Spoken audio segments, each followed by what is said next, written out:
el video de hoy vamos a estar haciendo un modelado en estrella. Y digo, vamos, porque la idea es que cuando termines de ver este video, seas capaz de vos hacer lo mismo que hice yo en este video. Así que, comencemos.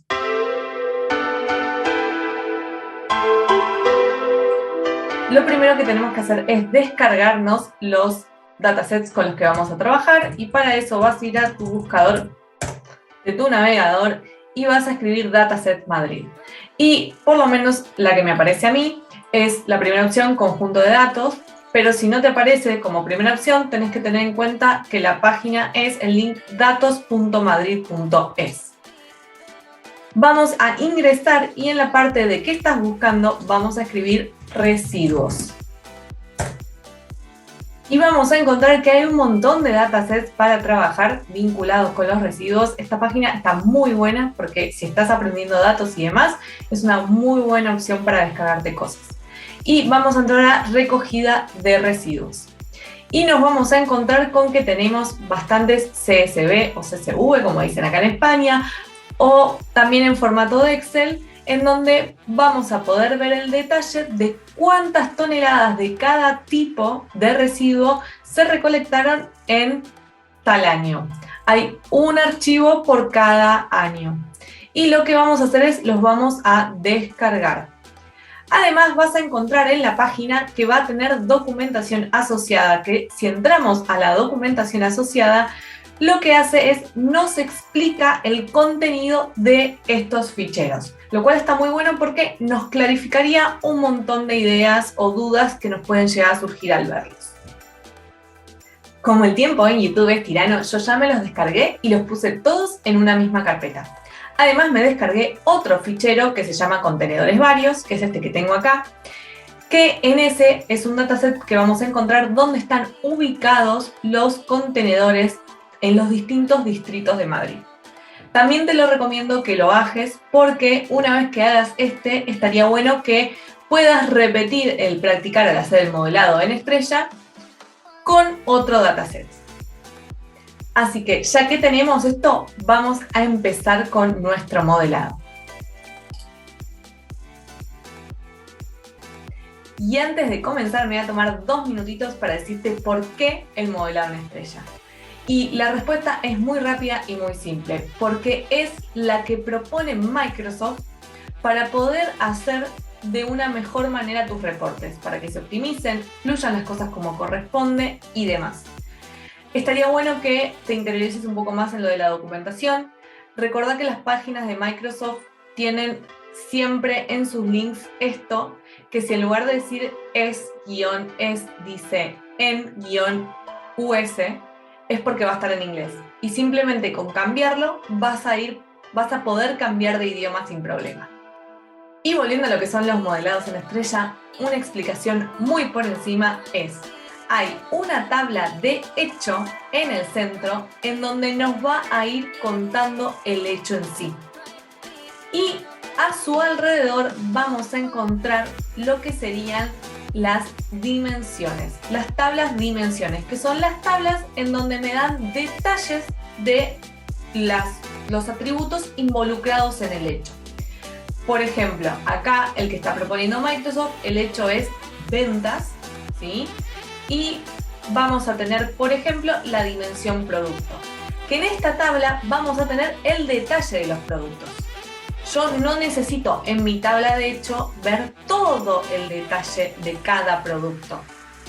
Yo pongo un identificador y si quiero entender bien qué color tiene, qué tamaño, las características, el tipo de voltaje y demás, eso lo voy a ver en una tabla, que es la tabla de dimensión. Así que, dicho esto, vayamos a ver cómo sería nuestro modelado en estrella para este caso. Para poder hacer nuestro modelado en estrella es fundamental entender la información con la que estamos trabajando. Y por eso en pantalla estás viendo que abrí uno de los archivos que nos descargamos. Vamos a notar que son tablas en las que tienen varias columnas. En la primera columna está el lote, que si leemos la documentación son las empresas que se encargan de la recolección, porque no es la misma empresa para todo Madrid. El distrito en donde se hizo dicha recolección. la fracción, que la fracción sería el tipo de residuo que se recolectó, y después tenemos 12 columnas, una por cada mes de este año, que estaríamos viendo lo de 2017. Es decir, que a mí me dice que la empresa 1 en el centro, en el distrito centro de la fracción resto, recolectó en enero casi 6.000 toneladas, 6.500, 5.500, perdón, 6.000, 6.000, 6.500, todo esto alrededor. Lo que tenemos que tener en cuenta es que si en algún momento nuestro interés es armar una visualización en donde nos muestre cómo ha sido la recolección de residuos a lo largo del tiempo, el tiempo tiene que ser un atributo. Y en este caso, como tiene esta disposición, no es un atributo, porque recordemos que los atributos tienen que ser columnas. Entonces vamos a tener que pensar eso a la hora de armar nuestro modelado. Y ahora sí estamos listos para diagramar nuestro modelado, lo cual tenemos que hacer antes de ir al Power Query. ¿Por qué? Porque ya vamos a tener previamente procesadas las ideas y en el Power Query vamos a fluir muchísimo más rápido.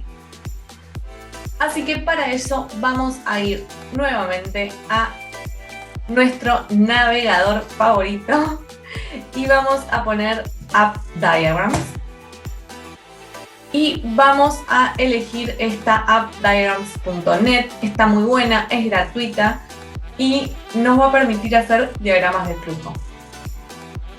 Como verán, yo ya había entrado y me había armado mi diagrama de flujo, todo esto para poder trabajar de una forma muchísimo más rápida porque el tiempo en YouTube es tirano, como dije. Pero esto también te va a pasar si vos en algún momento entraste, hiciste un diagrama, lo cerrás, pasan los días, volvés a entrar. El diagrama que yo propuse acá es, en el medio tengo mi hecho que es recolección de residuos.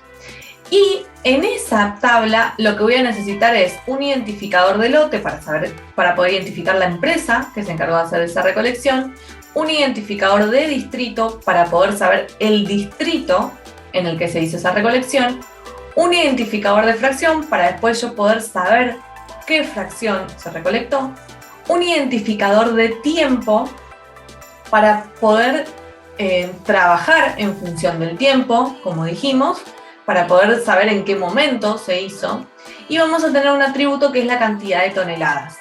Bien, y como vemos, por cada uno de estos identificadores voy a tener que tener una dimensión en la que me va a detallar de qué se trata. El identificador lote lo vamos a poder determinar en la dimensión lote, que la dimensión lote como mínimo va a tener que tener una columna que sea el ID lote y una columna que sea la empresa a la que hace referencia ese identificador. Después vamos a tener la dimensión distrito, en la que me va a decir a qué distrito pertenece cada uno de los identificadores que puse en mi tabla de hechos. Después vamos a tener la dimensión fracción y vamos a también tener la dimensión tiempo que maneja de la misma manera. Hay muchas personas que deciden que en lugar de trabajar el ID tiempo, trabajar directamente con la fecha. Mi recomendación es que se trabaje con un identificador de tiempo y que haya una única tabla que tenga la parte de calendario. ¿Por qué digo esto? Porque Power BI trabaja con inteligencia de tiempo. Eso está muy bueno porque nos permite trabajar con el tiempo de forma continua y no de forma discreta.